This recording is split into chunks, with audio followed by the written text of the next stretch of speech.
I'm here. Mike, are you ready? He's Yes, you're recording live. already. You're live. Yep. Okay. All right, good evening, everybody. Welcome to the Village of Sleepy Hollow Zoning Board of Appeals public meeting for May 19th. I'd just like to first thank Richard Hughes for his service. He's not going to be here today, so we have 6 board members. He resigned a couple days ago, so thank you, Richard, for your years of service to the board. I'm going to read the public notice and then we'll get to the first applicant.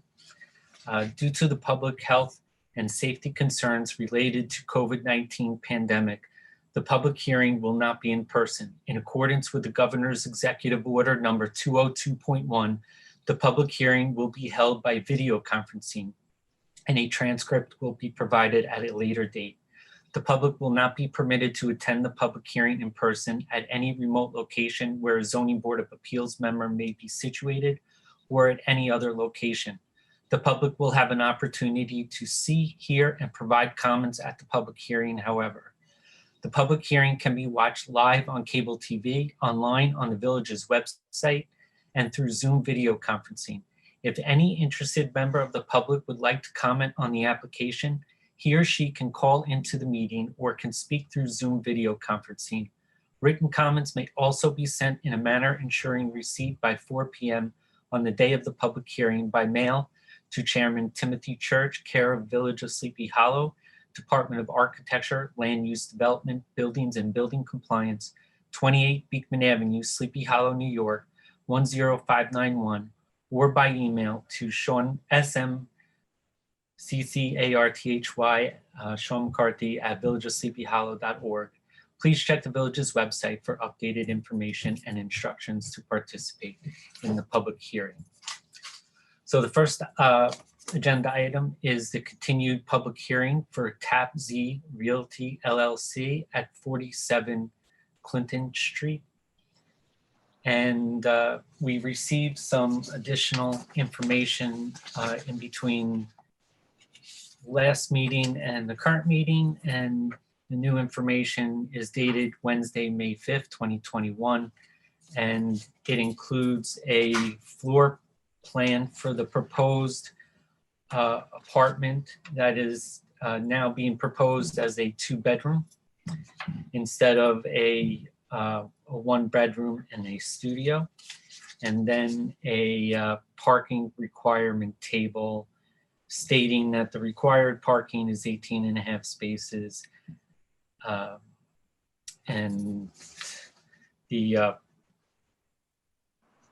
they're proposing the required parking is 18.5 spaces. So I'd like to hear from the applicant about this additional information. Thank you, Mr. Chairman. For the record, my name is Tony Joffrey. I'm here joined by Jim Vasilati and Steve Taraboyka. As you recall, at the end of your last month's meeting, the board asked if we can consider eliminating one of the apartments on the first floor. We were proposing to convert half of the laundromat to 2 units for residential. You asked us to consider reducing and eliminating one of those units, which we were able to do. We were able to go back to the client and accede to the board's wishes. So we are proposing 1 unit as opposed to the previously proposed 2. And thus, correspondingly, it reduces the requirement for the variances by reducing the variance request of 2 spaces to 1 space. The Provident Design Engineering also went out into the field and to examine the existing situation. Ms. Crow expressed some concerns with regard to the spaces in the area, and we certainly acknowledge her concerns for the lack of parking spaces in the area. But the results that were confirmed by Provident Design Engineering confirmed that there is certainly the ability for and the capacity for 1 additional space to be absorbed in their surrounding roadway network for parking. So we hope that meets to your satisfaction. And unless you have any questions, we would ask that you close the public hearing and grant the variance for the 1 space. Okay, can you just run through the calculation again, and maybe Sean, please assist us if you don't mind. The public notice states that the required parking spaces are 17. And obviously there are 0. And then with the proposed, the original proposed 2 apartments, so 1 studio and 1 bedroom, the new proposal was for 20 spaces, 20 required spaces. Now that the proposal is for a 2-bedroom and not a 1 bedroom and a studio, is it correct, Sean, that we're going from 20 to 18 and a half? Yeah, that's correct. And so the half space, we obviously round up. That's how that math works out.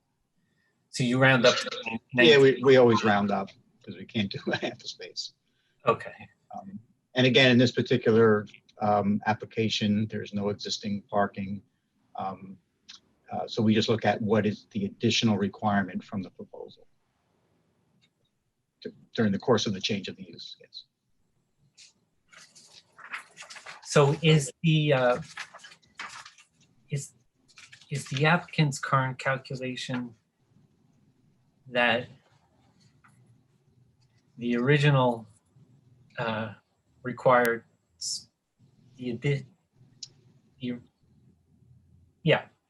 okay. So the applicant's calculations are correct. That's correct. Okay. I think the board would like to hear a little bit why the residence is proposed as opposed to a business. Because what typically would happen is a business would reap more rental income than a ground floor residence would.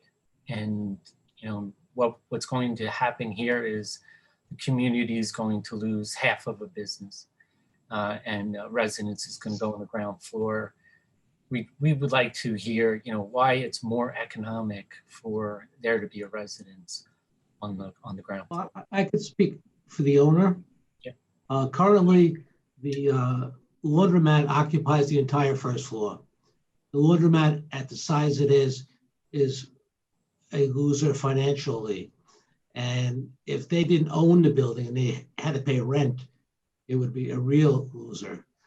It's old equipment, where last year their water bill was $38,000 just for water.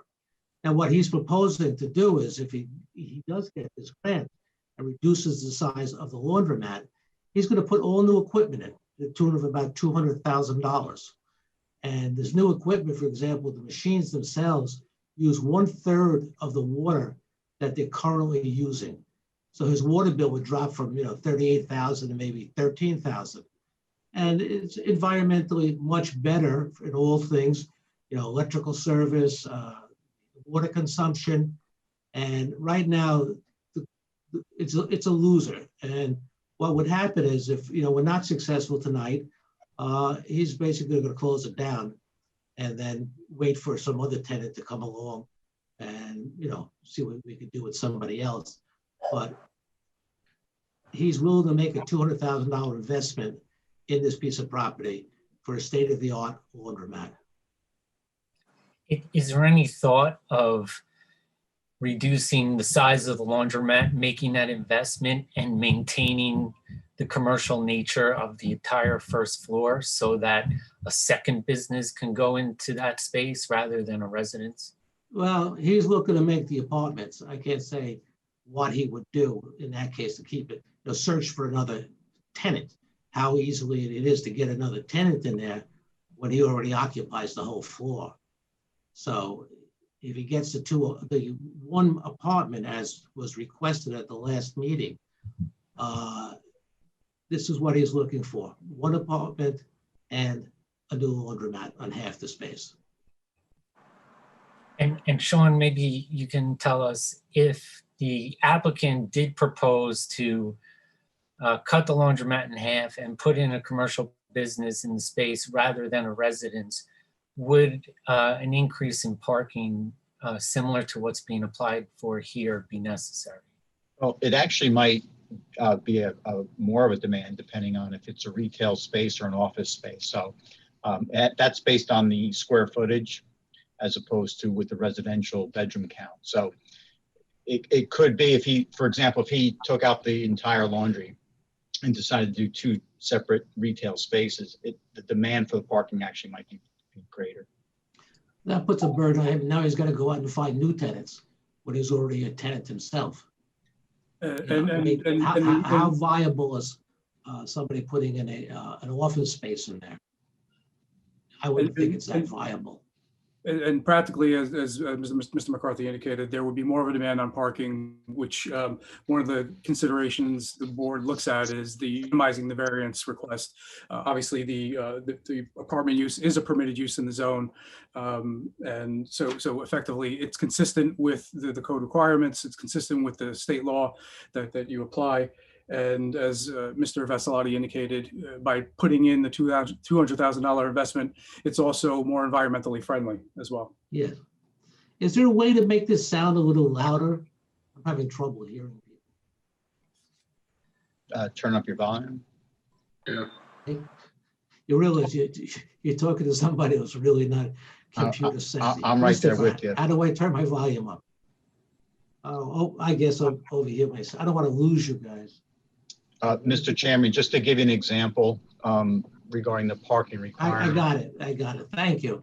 If there was a proposed retail space, the parking requirement would be 1 space for every 200 square feet. Yeah, If it was a proposed office space, it would be 1 space for every 300 square feet. And then just to give you an example, if there was going to be a food service establishment, a restaurant, or some type of a deli in there, it would be 1 space for every 5 seats in the building. Right. So it could fluctuate depending on. It's going to increase the parking requirements, of course. So the request to you, if we use the retail, for example, 6 spaces would be required for this location. So there would be 5 additional spaces that would be required. Right. How did you just calculate that? Let's get the math on the record. So the apartment totals of 1,060 square feet, 200 square feet per space. So there would be 6 spaces required. Okay. That's good for a lawyer, for you to be able to do that. I'm impressed. I'm going to pat myself on the back for that one. What steps have been taken to invest in the laundromat that you just discussed? I'm obvious. It doesn't sound like you've done minimal work on this. Sounds like the owner's done a substantial amount of research to figure out how to go about the investment. Can you just describe that, please? Well, I mean, he's done the research on what the new equipment is going to cost. And he tells me that all in, by the time he places all the machines on half of the side and refurbishes the space, etc., it's going to be about $200,000. I have no idea what the machines cost. I mean, but this is what I've been told. Okay. So if the applicant receives a variance, he intends to apply for a building permit and, go down that process. Is that correct? Yeah. Right. Okay. Yes. Okay. Does the board have any further questions for the applicant? No. No. I'm glad you guys brought it down to 1 apartment. Thank you. Thank you. All right, hearing no other questions, I'll make a motion to open the public hearing. Second. All in favor? Aye. Is there anyone from the public that would like to speak on the application? Hearing no one, I'll make a motion to close the public hearing. Second. All in favor? Aye. Yeah, Sean, I just want to clarify the type of variance that the applicant is pursuing. Yeah, this is actually an area variance. And it's a type 2 action for secret.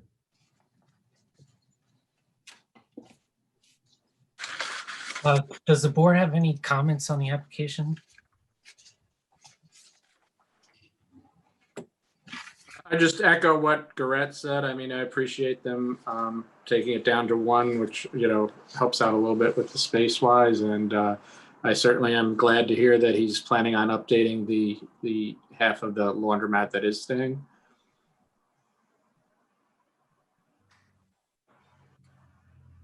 Great. So I'll make a motion to approve the application as revised, before this meeting. I find that I think it's disappointing that we're going to lose a ground floor business storefront. It would certainly be preferable to have businesses on the ground floor. I just think it makes for a more vibrant community. But in reality, it's not going to change what to me is a very attractive, good-looking building. They're not proposing any changes to it. And so the footprint of the building, look at the building is going to stay the same. So I do not find that there's going to be an undesirable change overall to the character of the neighborhood, where there's going to be a detriment to nearby property with the conversion. The benefits sought by the applicant really can't be achieved any other way. And if they try to achieve it with another commercial business, as discussed, there would be an increased demand on parking in the area, which is already stretched. And so it's a very reasonable and feasible application. And I do not find that it is substantial. It could certainly be more substantial. One space, difference between 17.5 spaces and 18.5 spaces is not substantial. I do not think that, obviously, since the footprint of the building is not changing, the look of the building is not changing, there's not going to be any physical detriment to the neighborhood. And in fact, if the owner does pursue the reduction in water demand, that's certainly an outstanding result. So there's positive environmental effect for the village as a whole. I guess you could say the difficulty is self-created, but that's not an overall deciding factor. It's just one factor to consider in an application. So unless the board has any other things to add, which I'm happy to include, I'll make a motion to approve the application as amended. And I'm sorry, Mr. Chairman, also as a type 2 action, you can include that there will be no additional environmental review required. Yes, thank you. You're welcome. I will second that. All in favor? Aye. Any objections? Thank you. Thank you very much. Appreciate it. Have a good evening. Good luck. Good evening. Thank you. Thank you. Thank you, gentlemen.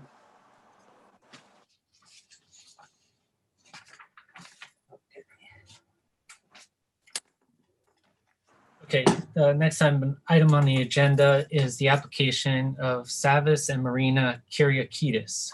Please take notice that the Zoning Board of Appeals of the Village of Sleepy Hollow will hold a public hearing on Wednesday, May 19th, 2021 at 8 p.m.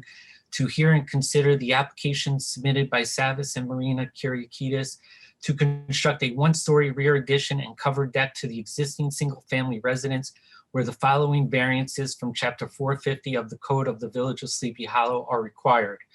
Article 6, 450-34B, applicability of regulations, adding to and altering an existing non-conforming building or lot. Minimum rear yard setback 25 feet, existing rear yard setback 22 feet.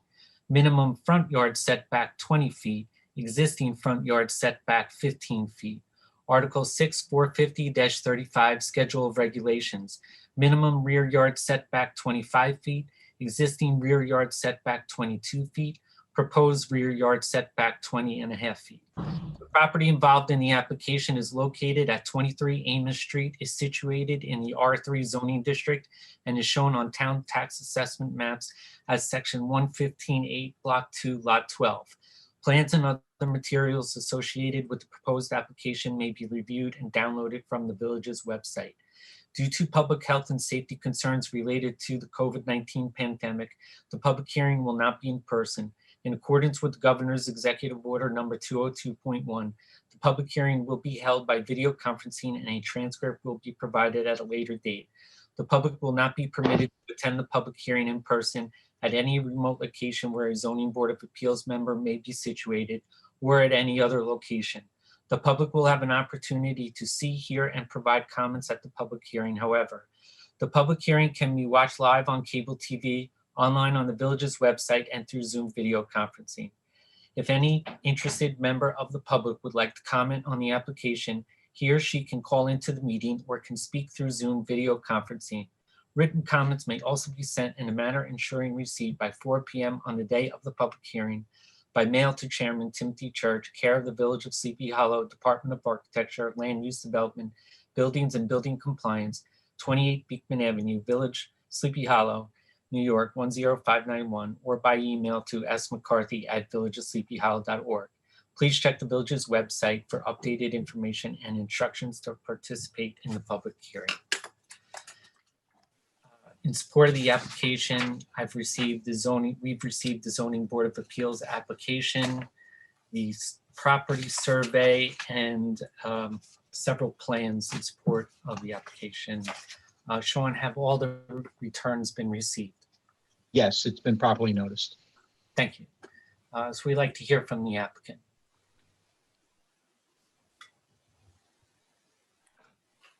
I think you're on mute.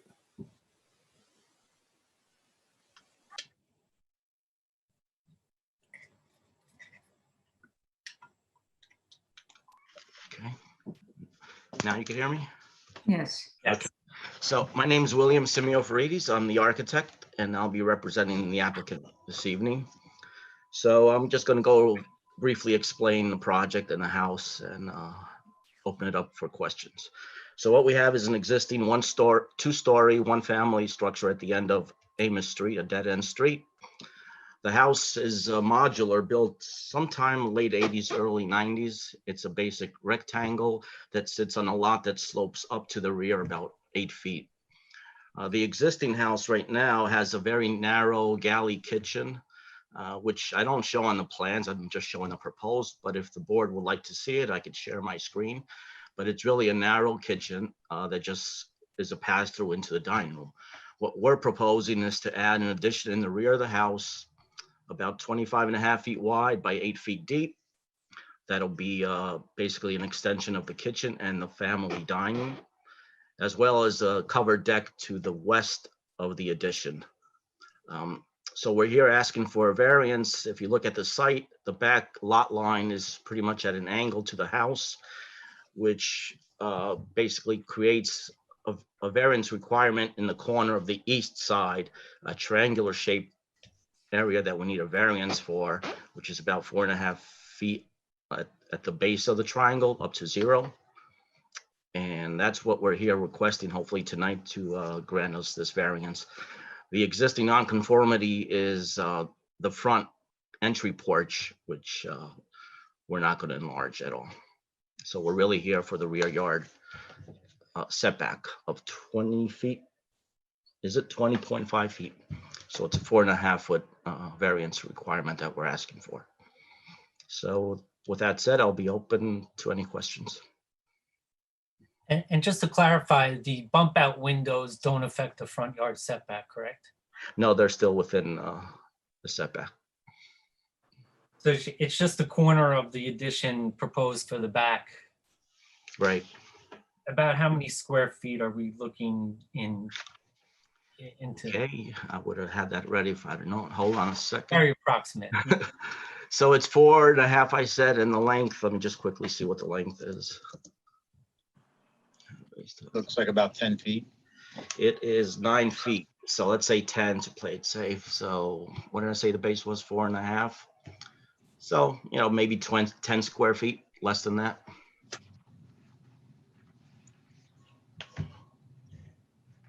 Sean, have we received any opposition from any neighbors? No, there's been no comments at all.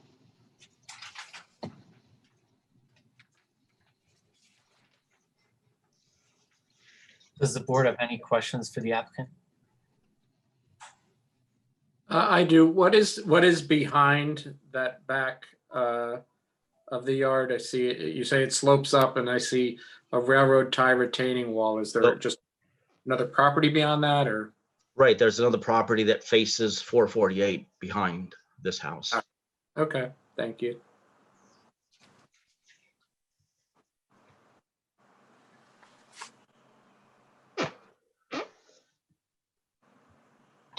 Any other questions?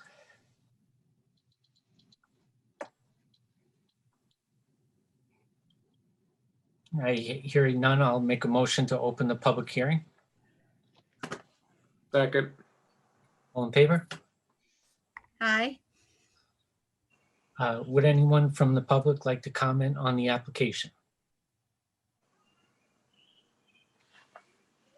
Hearing none, I'll make a motion to close the public hearing. Second. Second. All in favor? Aye.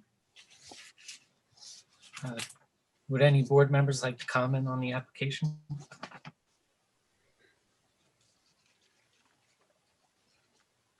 I will if no one else has anything to say. First of all, I'm amazed since I've joined this board how many pie-shaped properties there are in Sleepy Hollow.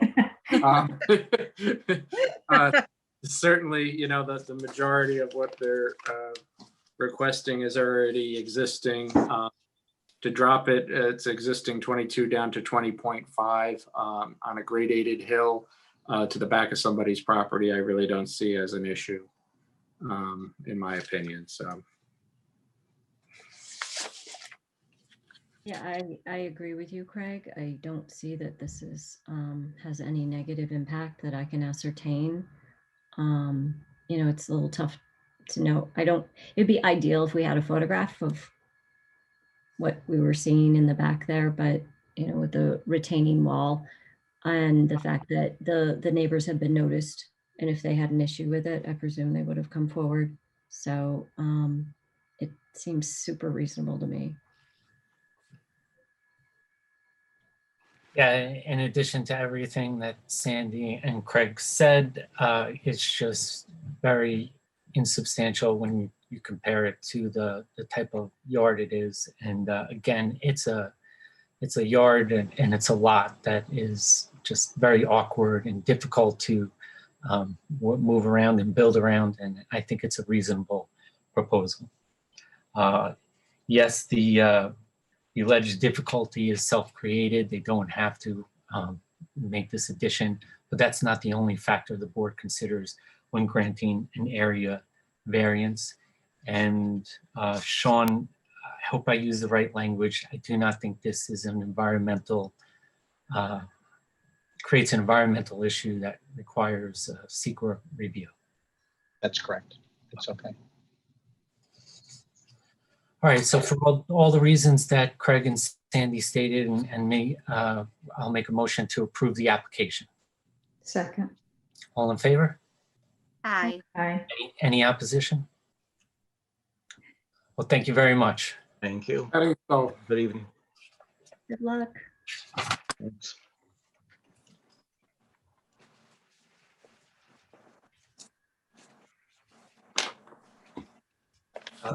Going to the next application of Brian Hecht and Morgan Ridler. Please take notice that the Zoning Board of Appeals of the Village of Sleepy Hollow will hold a public hearing on Wednesday, May 19, 2021 at 8 p.m. to hear and consider the application submitted by Brian Hecht and Morgan Ridler to construct a second-story addition to the existing single-family residence where the following variances from Chapter 450 of the Code of the Village of Sleepy Hollow are required. Article 6, 450, 34B, applicability of regulations, adding to and altering an existing non-conforming building or lot. Minimum 1 yard setback 10 feet, existing 1 yard setback 9.4 feet. Minimum combined side yard setback 25 feet, existing combined side yard setback 19.1 feet. Maximum building coverage 20%, existing building coverage 20.07%. Minimum lot area, 10,000 square feet, existing lot area, 9,000 square feet. Minimum lot width, 75 feet, existing lot width, 60 feet. Article 6, 450-40E2C, coverage and open space accessory structure. Minimum side yard setback, 5 feet, existing side yard setback, 4.3 feet. Maximum building coverage, 30%, existing building coverage 35%.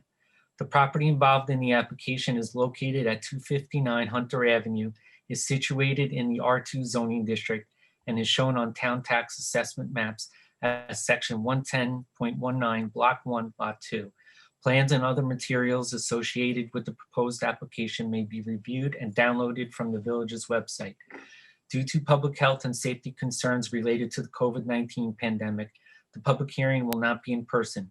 In accordance with the Governor's Executive Order number 202.1, the public hearing will be held by video conferencing and a transcript will be provided at a later date. The public will not be permitted to attend the public hearing in person at any remote location where a zoning board of appeals member may be situated or at any other location. The public will have an opportunity to see, hear, and provide comments at the public hearing, however. The public hearing can be watched live on cable TV, online on the village's website, and through Zoom video conferencing. If any interested member of the public would like to comment on the application, he or she can call into the meeting or can speak through Zoom video conferencing. Written comments may also be sent in a manner ensuring receipt by 4 p.m. on the day of the public hearing by mail to Chairman Timothy G. Church, care of the Village of Sleepy Hollow, Department of Architecture, Land Use and Development, Buildings and Building Compliance, 28 Beekman Avenue, Sleepy Hollow, New York, 10591, or by email to smccarthy@villageofsleepyhollow.org. Please check the village's website for updated information and instructions to participate in the public hearing. In support of the application, we've received the Zoning Board of Appeals application. The deed, the survey associated with the property, various photographs of the property, color photographs, the short environmental assessment form, and various plans. Sean, have the notices been properly returned? Yes, everything's been properly noticed. Thank you. Well, thank you. We'd like to hear from the applicant. Hi, good evening, everybody. My name is Amanda Linhart. I'm representing Morgan and Brian Hecht at 259 Hunter. I'm going to share my screen just to show you. We'll start with the photographs. Can everybody see? The front of the house facing Hunter is not affected by our project at all. The project occurs in the rear of the house in this location right here. Everyone can see where my cursor is, I'm hoping. Yep. Okay. So basically there's a room, this is their existing kitchen, and there is a room above the kitchen that they're currently using as sort of a flex space exercise room, but they want to transform it into a master bedroom. Their house is built in 1929. It has very low ceilings. So the hope is that we will cathedral these ceilings and make this space a kind of very nice open space, tall ceiling room with a new master bathroom. So the process of doing that basically just involves expanding the dormer essentially from where the brick ends on this side all the way to the end of the house on that side. So it basically goes from this corner all the way to the end of the house over there. So we're not really changing the footprint of the house at all. We're just basically increasing the square footage of the house purely by increasing the ceiling height in that space.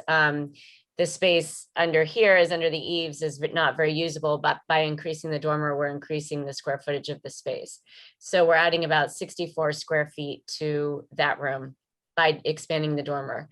And I'll just, run through the plans really quickly just to show you what the elevations will look like facing that side. This is the existing on the top here from the photograph we just saw. This is the proposed. So we're not changing the roof line either. The roof line stays exactly as is. Again, we're just kind of pushing this dormer over and stretching it over this way and increasing the windows that are facing west towards the beautiful view of the Hudson. So just to look at the plans real quick to see what they're getting out of it. What we're hoping to get is very nice space for a master bedroom with a new bathroom on the end of on the gable end of the back of the house. So the dormer will be in this location. And I guess that's pretty much it for this project. So the existing house is non-conforming. There are a few non-conformities of the house. As you saw, the side yard setbacks are existing as well. The accessory structure in the back is non-conforming. We're not touching that at this point. Going back to the photos, you can, oh, actually, I don't, you can see it over in the corner here. It's a garage. That's the accessory structure right there. That we're not touching for the moment. So that's existing non-conforming as well. So I think that's it. I think I'm open for questions.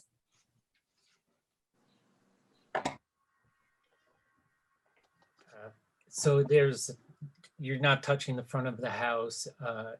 It'd be very difficult for anybody to see, maybe impossible for anyone to see from the road, the new addition. Is that correct? Right, from Hunter, no. And the only neighbor that's affected is essentially the neighbor to the left. I'm not exactly sure of the address. The one on the corner of, what's the name of the road right on the river? Hunter, Riverview. Riverview and Hunter. Yep. That's the only house that's really affected by it. Brian and Morgan did speak to their neighbors a few times, and they did speak to them in person about the project, and they can attest to that. They're on the call right now. Okay. And in between their property and the neighbor are those fir trees, or they look like fir trees, but it's obviously a couple of them at least, right? Right. There's, you can kind of see it. I'll let them answer that because I don't know their landscaping very well. I don't know if Morgan or Brian, if you want to chime in here on what kind of plantings you have between your house and your neighbors. There are, yeah, pine trees and also a forsythia hedge between our houses.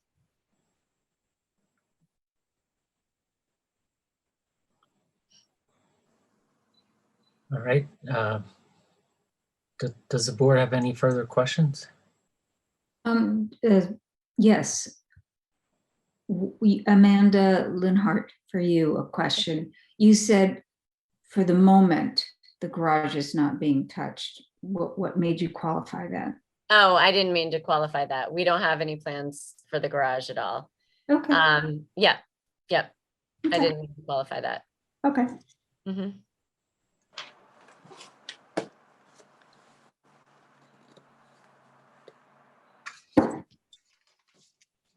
Okay, since there are no further questions, I'll make a motion to open the public hearing. Second. All in favor? Aye. Is there anyone from the public that would like to speak on the application?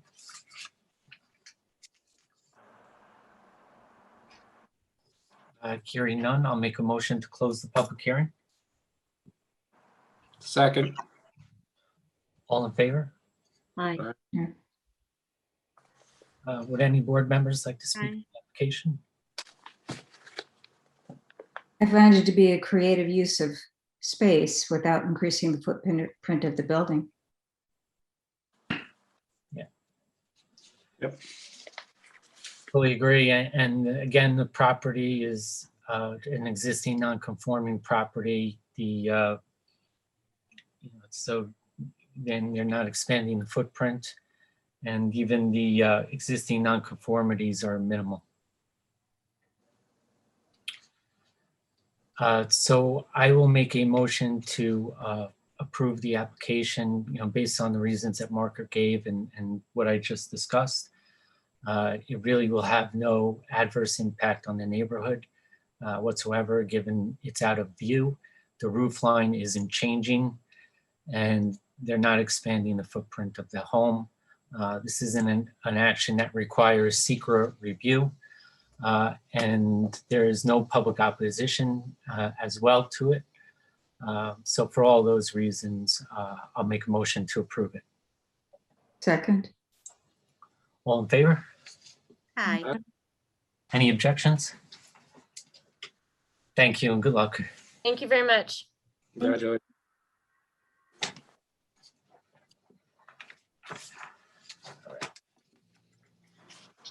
Last application for Miles Greaves and Jennifer Wolf. Please take notice that the Zoning Board of Appeals of the Village of Sleepy Hollow will hold a public hearing on Wednesday, May 19, 2021 at 8 p.m. to hear and consider the application submitted by Miles Greaves and Jennifer Wolf to legalize a rear terrace installed without a building permit where the following variances from Chapter 450 of the Code of the Village Sleepy Hollow are required. Article 6, 450-34B, applicability of regulations, adding to and altering an existing non-conforming building or lot. Minimum rear yard setback 25 feet, existing rear yard setback 15 feet. Article 6, 450-35, schedule of regulations. Minimum rear yard setback 25 feet, existing rear yard setback 15 feet. Proposed rear yard setback 7.5 feet. The property involved in the application is located at 2 Lakeview Avenue, is situated in the R2A zoning district, and is shown on town tax assessment maps at section 110.15, block 2, lot 5. Plans and other materials associated with the proposed application may be reviewed and downloaded from the village's website. Due to public health and safety concerns related to the COVID-19 pandemic, the public hearing will not be in person. In accordance with the Governor's Executive Order number 202.1, the public hearing will be held by video conferencing and a transcript will be provided at a later date. The public will not be permitted to attend the public hearing in person at any remote location where a zoning board of appeals member may be situated or at any other location. The public will have an opportunity to see, hear, and provide comments at the public hearing, however. The public hearing can be watched live on cable TV, online on the village's website, and through Zoom video conferencing. If any interested member of the public would like to comment on the application, he or she can call into the meeting or can speak through Zoom video conferencing. Written comments may also be sent in a manner ensuring receipt by 4 p.m. on the day of the public hearing by mail to Chairman Timothy Church, care of the Village of Sleepy Hollow, Department of Architecture, Land Use Development, Buildings and Building Compliance, 28 Beekman Avenue, Sleepy Hollow, New York, 10591, or by email to smccarthy@villageofsleepyhollow.org. Please check the village's website for updated information and instructions to participate in the public hearing. In support of the application, we have the zoning compliance form, the letter from the Village of Sleepy Hollow to William Goda, who's apparently the prior owner, and that's dated October 1st, 2020. Similar letter dated July 21st, 2017, in response to an application for the building permit. Another letter dated July 21st, 2017, again in response for the application to the building permit. The stop work order, Zoning Board of Appeals application and plans. And before the hearing, we also received an email dated May 14th, 2021 from Howard Katzeff and Bonnie Goodman, who are the neighbors at 4 Lakeview. Sean, have the notices been properly sent out and returned? Yes. Thank you. We'd like to hear from the applicant. Hi, I'm Jennifer Wolf. Hi, I'm Miles Greaves. And we just like to thank the board for considering our variance. Obviously one of the main things we were concerned with was whether the patio kind of bothered the neighbors. But like you said, Howard and Bonnie actually, they reached out to us before we got a chance to knock on their door. In the email, they say that, it doesn't bother them. And we also went over to our other neighbors who the patio is close to, and we asked him if it bothered him. And he said he totally supports it. He thinks it, kind of livens up the neighborhood, helps the property values. And I know it's not properly on the record, but I figured I'd mention it. I think it's been around, the patio has been around for 3 or 4 years, and I don't think anyone's, as far as we know, no one's ever complained about it. And yeah, it's kind of inconspicuous, it's just like a flat platform of bricks. It's kind of hard to see from our neighbors, and it's also kind of hard to see from the street. So, we don't think it's really bothering our neighbors. And, we love it. We have another pie-shaped gradiated lot, not to bore everybody again with another one of those, but, it helps us enjoy our backyard. Our kids love it. It helps me play soccer with one of my kids. And it's one of the reasons we fell in love with the house. We're coming from Brooklyn, so we haven't had a backyard in like 16 years. So it's one of the things we got excited about. We think it adds value to our house, and we hope the board, would agree to the variance. Thank you. Thank you. Sean, can you just give us a little bit of a history on the patio, from a building department perspective? Sure. I think it dates back to about 2017 or 2016, in which the code enforcement officer was called there for work being done without a permit. So just for the record, it was the prior owner that did the construction. And subsequently, a stop work order was issued, and enforcement began. And then there was actually an agreement that was made to allow the sale to go through to the new homeowners, as long as they would proceed to legalize the structure or remove it. And so that's essentially where we are now. Okay. I know there's no railings. It's just a flat patio. Is that in compliance with building department regulations? Is there anything wrong with that, given that it's a little bit elevated? Yeah, we'll have to verify the height, but if it's less than 30 inches above the ground, then a railing, fall protection would not be required per code. I mean, the owners are more than welcome to add something if they want, but it wouldn't be a code requirement. Yeah, I think one thing about the application that makes the request less substantial than it could be is it's not an elevated deck. It's not raised. It looks like it could be higher if they wanted it to be, because it doesn't look flush with the door leading into the backyard. Looks like there are a couple steps, if I'm not mistaken. I think there's only a couple steps down to grade too, and the grade does slope away from it. Yeah. Okay.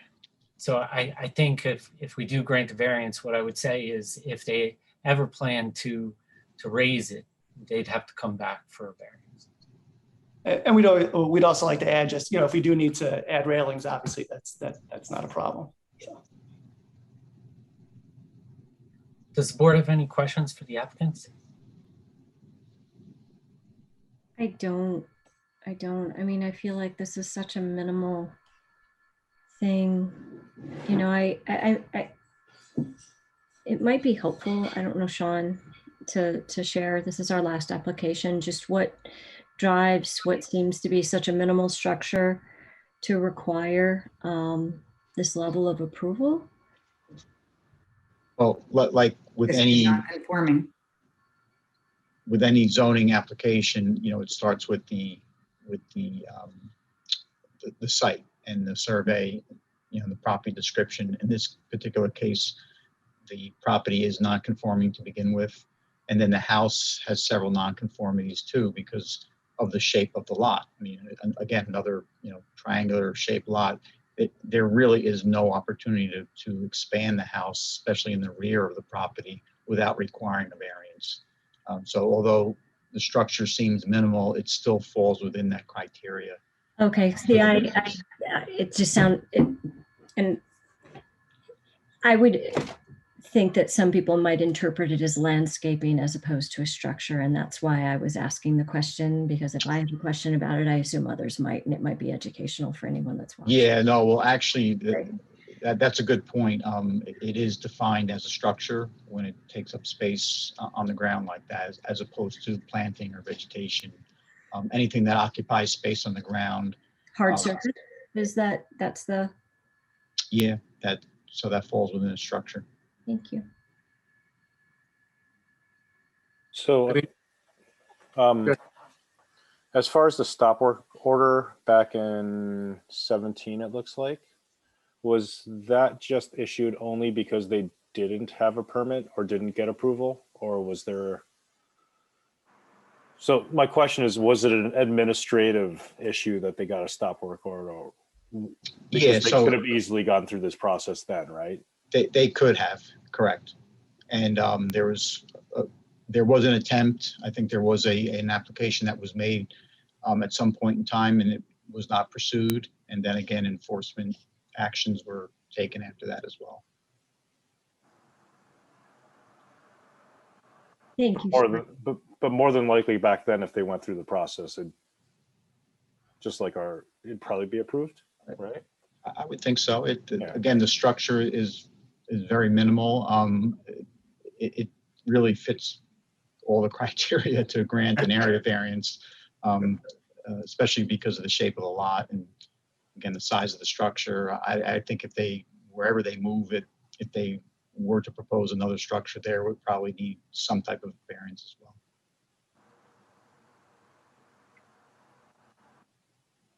I'm just disappointed that your folks sort of inherited it. Yeah, I wish it was the original owners. That's kind of where I'm going at this. It's like, As the board, we could take them to task for doing something with no approvals, but it's certainly not your guys' fault. So I can't even yell at anybody tonight. But Sorry.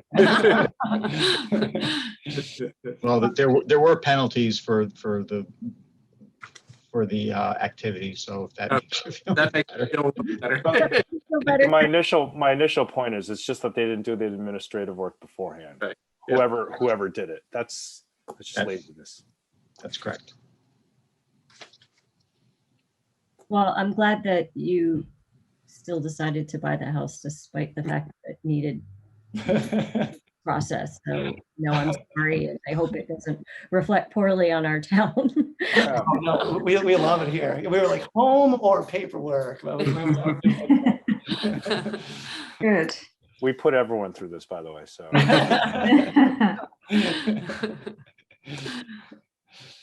All right. I'll Further make a motion to open the public hearing. Second. All in favor? Aye. Anyone from the public that would like to speak on the application? I'll make a motion to close the public hearing. Second. All in favor? Aye. Hey. So for all the reasons we just discussed, I'll make a motion to approve the application. It's a awkward lot. It's pre-existing nonconformity. The existing patio is a de minimis intrusion into the setbacks, and it's flat.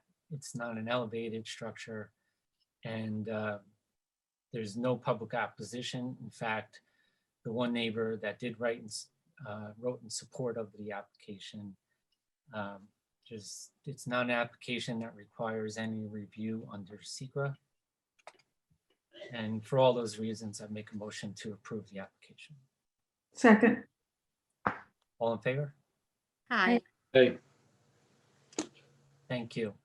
Thank you, Miles and Jennifer. Appreciate it. Thank you so We much. appreciate it. Thank you. Welcome to the Good night. Good night. So one thing I've written to our village board, I would like them to figure out a process where these types of applications don't have to come before us. What one option is they apply to the building department and they get letters from the neighbors saying it's fine, and then you don't have to come to the board. But that's another story. So last agenda item is the minutes. I reviewed the minutes and I have no proposed changes. I think they're very well done. Same. I found one, it's not substantive, one typo. Okay. I knew you'd find something, Margaret. I would have left so disappointed if you didn't find one thing. Page 6. Well, I won't be doing my homework, right? You do it. You make me more comfortable. I don't have to look that closely because I know you'll find it. Yeah, I find typos in published books. What can I say? So this paragraph that starts with Tony Geoffrey, if I'm pronouncing that correctly, Mhm. there's a part of a verb missing in the very last sentence. 2 available parking spaces that can be absorbed. There should be a B in there. Okay. Yep. Trivial, but you know. Yep. All right. Okay. So with that addition, I'll make a motion to approve the minutes. Second? All in favor? Aye. Aye. All right. Well, thank you all. It was a meeting that moved. So Yeah, for a lot on the agenda, we got through it by Yeah. 9 o'clock. Do you Good job. close the public, But I want to know how much time you spent in the sun, Tim. doesn't take long for me, Margaret. Actually, I can relate. I wear a hat because I fry. Exactly. are we still on camera? Yeah. So I'll make a motion to close the hearing. Second. All right. All in favor? Aye. All right, just give me a second while I turn off everything.